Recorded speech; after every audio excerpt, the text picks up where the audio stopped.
Morning ngayon, napakalaki. Kaliligo lang natin. Alam niyo guys, sa panahon ngayon, talagang dito talaga masusubok yung ating tapang. Pag nakaligo ka sa ganitong panahon, sobra ang lamig. Alam niyo ba, habang nagsishower ka, water, hindi mo mararamdaman yung lamig. Pero pag yung nagsasabon ka, nagkukuskus ka ng katawan mo, ang lamig. Grabe. Grabe yung tubig sa bagay. Mas okay na dito ngayon kasi doon sa nakaraan namin bahay. Grabe, wala akong heater yung CR ko doon. Ngayon dito meron. May heater na yan ha, pero napakalamig pa rin. Ayan.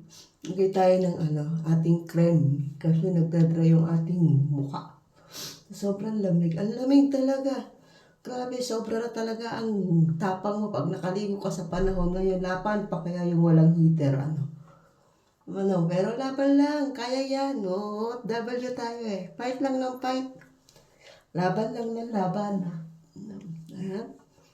Ating cream, dagdagan natin kasi, anong oras pa lang? 8 o'clock. 9 o'clock susundo ako sa school. Dagdagan yung aking trabaho. Dati 9 o'clock, gigising pa lang ako, 9:30. Ngayon 8 o'clock, kailangan ko na mag-prepare kasi darating yung aking mga alaga. Ay, buhay ng isang OFW, napaka hirap. Ayan. Pero okay lang, fight lang ng fight. Ang sarap.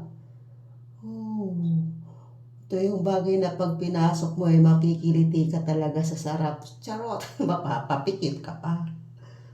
Di ba? Ang sarap, kulikot. Parang ang sarap. Charot. Ano naalala nyo? Kati. Yan.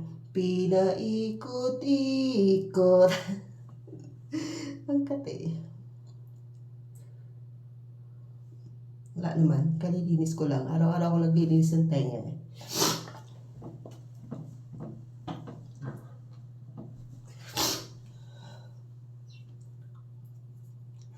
Ramdam na ramdam yung sarap Mapapapikit ka pa talaga.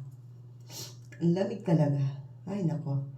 Masarap na may kayakap pagkatapos lumigo, diba? Sarap magpainit, char. Humigop na mainit-init na kape. Bababa tayo doon tayo magkakape. Ngayon pa naman ako susundo eh. Okay lang yan.